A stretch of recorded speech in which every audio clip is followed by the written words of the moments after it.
Marcus Aurelius is one of the most famous and well-known historical philosophers of all time. He ruled as Roman emperor from 161 to 180. Adon was the last leader of a lineage later known as the Five Good Emperors.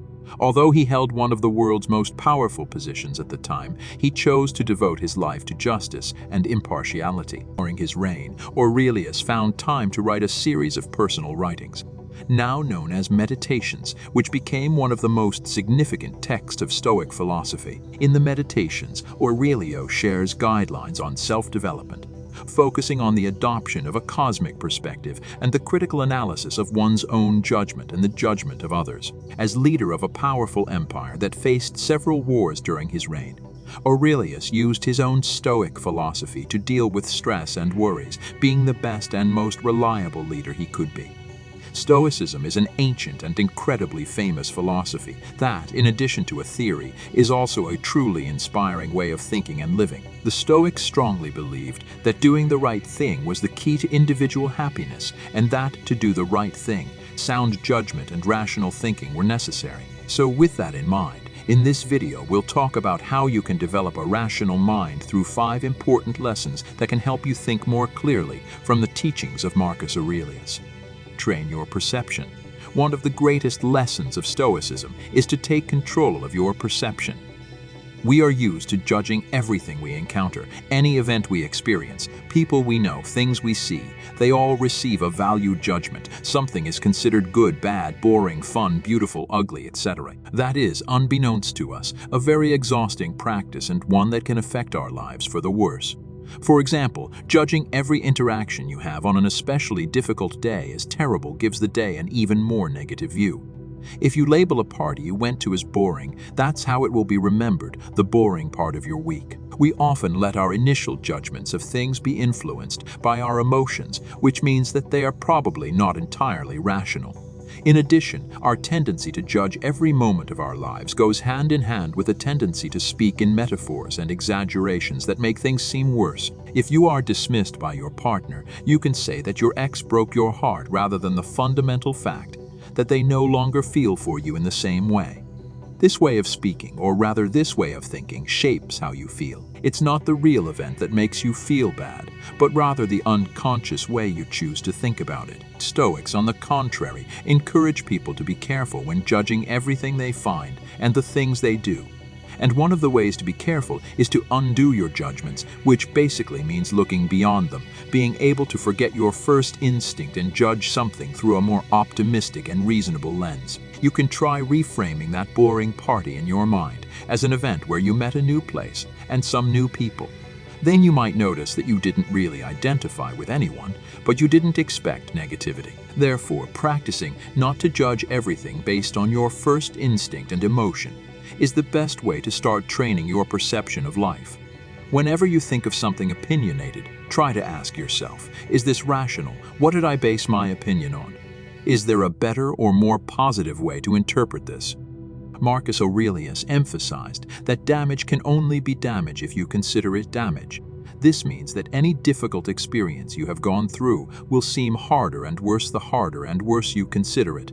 Therefore, you have complete control over how certain situations affect you. Stoics also encourage you to see every bad thing that happens as an opportunity or source of good. As an exercise to train your perspective stoically, there is a challenge called turning the obstacle upside down. When a new co-worker is an apprentice and affects company profits, you may feel frustration. This co-worker is an obstacle to what you are trying to achieve: effectiveness, efficiency, and profit. However, this situation can also be an opportunity for good. It is an opportunity for you to exercise and practice patience, become a better teacher, learn to integrate new people into the company, and deal with stressful moments. All of these are skills that will also be useful later and should help you increase profits in the long run. Learn to control your emotions. Marcus Aurelius advises us not to let our emotions nullify what our mind tells us. Stop being hypocritical, self-centered, irritable, and act on emotion. Often, acting on the basis of emotion is portrayed as a stark contrast to rational action, and this is not without reason. There is nothing that nubbles our judgment more than our own emotions can. Therefore, if you want to think clearly all the time, one of the most important skills to master is the ability to control your emotions. According to Marcus Aurelius, the emotion of anger in particular does us more harm than good, contrary to what many people seem to think. That is, trying to control your emotions does not mean suppressing them. When you feel intense anger as a result of a betrayal, you cannot control that anger by denying your existence to yourself or others, or by pretending that everything is fine. She'll still be there no matter how much you hide her. Instead, controlling emotions like anger is, according to the Stoics, done by redirecting emotions. Therefore, when you are experiencing anger, ask yourself what you can do with that anger. Yelling at the one who hurt you may seem tempting, but will it help you lessen your hurt or improve your situation? Will this help the person who betrayed you improve? In short, think about what you're tempted to do, and then ask yourself if it's useful. If not, find ways to express your emotions in a useful way. Maybe you can get better results by calmly talking to the one who hurt you, explaining your feelings, trying to understand their point of view. You can also write in a journal, do physical exercises, play a video game, or anything else that can help you release your anger. For another example, take anxiety or fear. You can't just suppress them, but you can redirect them. Instead of letting anxiety paralyze you, you can use it to challenge yourself to take the steps that make you feel and recognize your existence throughout the process. Let's say you're too scared to ask your boss for a raise. Many people see this fear as a reason not to do something and allow it to prevent them from acting due to their anxieties. Others may be able to move forward with this and consider their anxiety as something that is hindering and needs to be suppressed and ignored. None of the cases need to be true. Instead, your fear is something that can be expressed healthily and even end up being useful. For example, this fear makes you think of everything that can go wrong, which can lead you to consider all possible questions that your boss can ask, all the counter-arguments you can hear. You can prepare for them and form a plan for each possible scenario.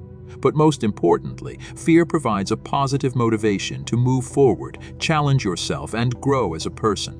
And prove to yourself that you can take the step, not despite fear, but partly because of it. In this scenario, you can be aware of anxiety all the time and think, how amazing is it that I'm trying this? Even when you can easily redirect strong emotions, you will be a calm person no matter what. And your emotions will never impair your ability to think rationally and make intelligent decisions. Controlling your emotions is the key to a calmer mind. Before we proceed, we invite you to subscribe to our channel for more inspiring and educational content. If you're enjoying what you've seen so far, be sure to share your thoughts in the comments below.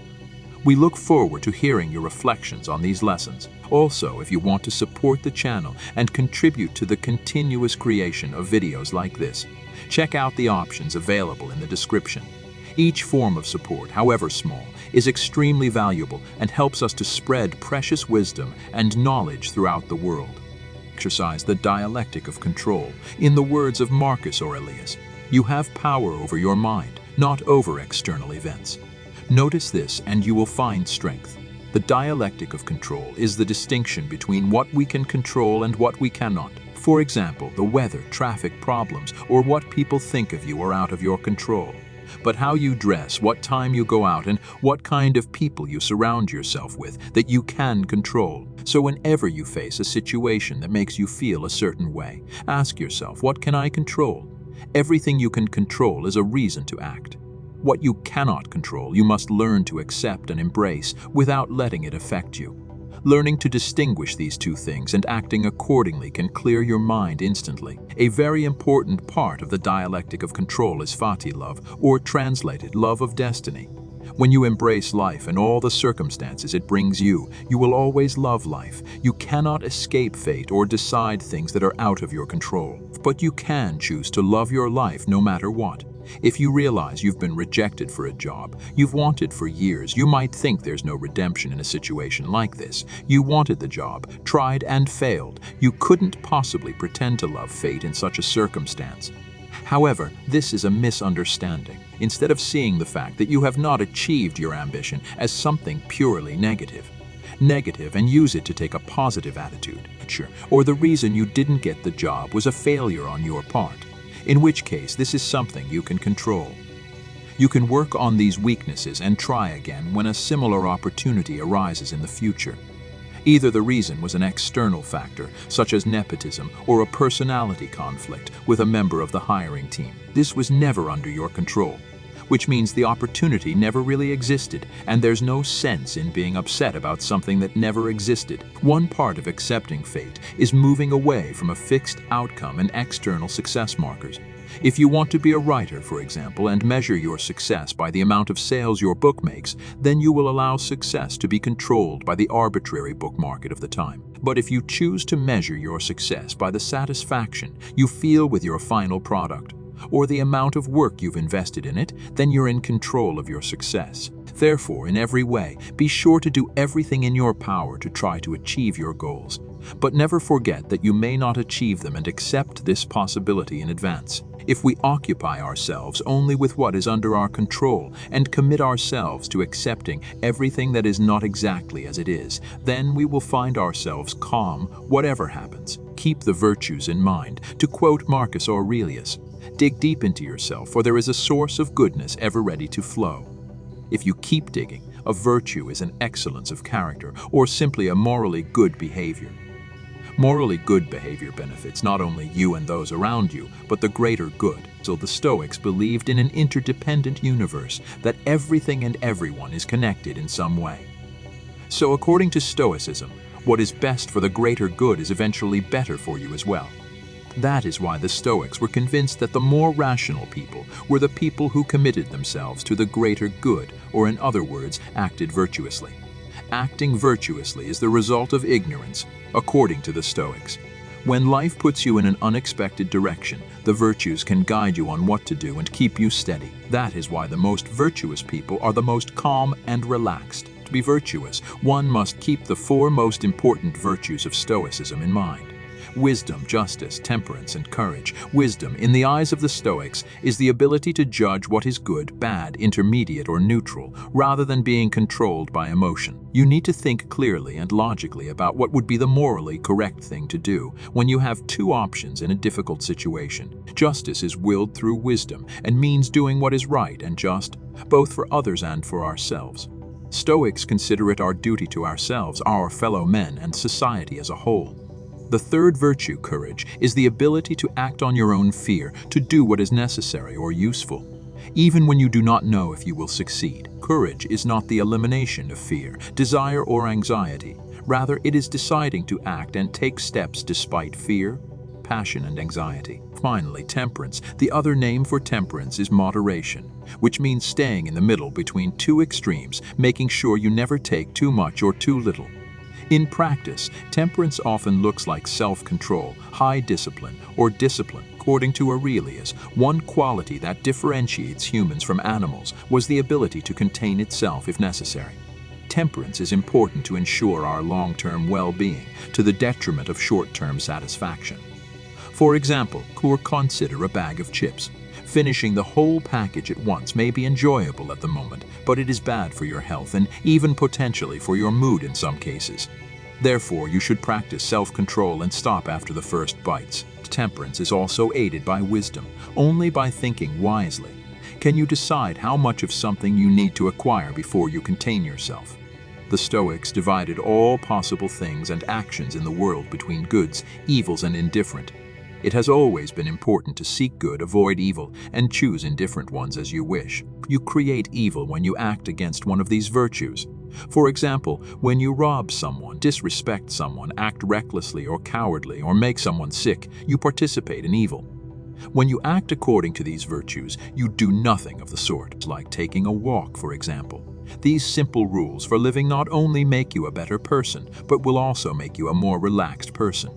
When you act according to the virtues, you are always guided by good and act rationally.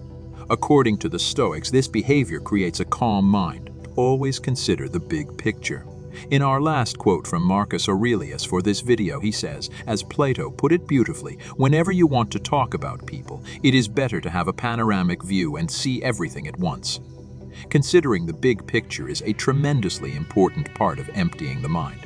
When we live life, we are always in the middle of everything. Every problem can feel like the end of the world. For example, when you're in the middle of a small crowd, it might seem like the whole city is packed. but taking just a few steps next door will prove otherwise. Therefore, in general, when we take a step back and look at the totality of the world and our lives, we see how small everything we really experience is and how small we really are. And then we see how much of the world is beyond our subjective experience. Many people forget that their experiences and opinions are not the only thing that should matter, even to themselves. Someone who has had a bad experience with dogs as a child may be convinced that all dogs are evil. When they go out into the street, they may feel threatened by every dog that walks past them, even if the dog is small and cute and has never hurt them. However, the world does not care about an individual's personal experiences. Therefore, when someone meets this person's dog, the dog is just acting like a dog usually does. They have nothing to do with what happened in the person's childhood. So remember that the way you see the world is just one way to see the world. Other people have equally valid ways of seeing the world. Instead of trying to impose your perspective on others, be willing to listen to their perspective and consider the big picture. What you think is important is not necessarily important for everyone, and what is true for you is not necessarily true for everyone. So always have a panoramic view and consider the world beyond yourself. When you follow these lessons and practice Stoic philosophy in your daily life, you will see a significant improvement in the way you think and make decisions. You will learn to train your perception, control your emotions, understand the dialectic of control, keep the virtues in mind, and always consider the big picture. This will not only help you to have a calmer mind, but will also help you to live a more meaningful and fulfilling life. As Marcus Aurelius said, you have power over your mind, not over external events. Notice this and you will find strength, and with that strength you can face any challenge that life presents to you. So remember these lessons and start applying them in your life today. Thank you for taking the time to explore these valuable lessons from Marcus Aurelius' philosophy with us. We hope that these teachings can be a source of inspiration and guidance in your high development journey. If you liked this video and wish to continue receiving enriching content like this, please consider subscribing to our channel. Your comments and feedback are incredibly important to us, so don't hesitate to share your feedback below. Also, if you want to support the channel and contribute to the production of more videos like this, we invite you to check the support options available in the description. Every support, however small, makes a significant difference and helps us continue to share valuable wisdom and knowledge with the world. Thank you so much for being part of this journey with us. We hope to continue to grow and learn together. Until the next video.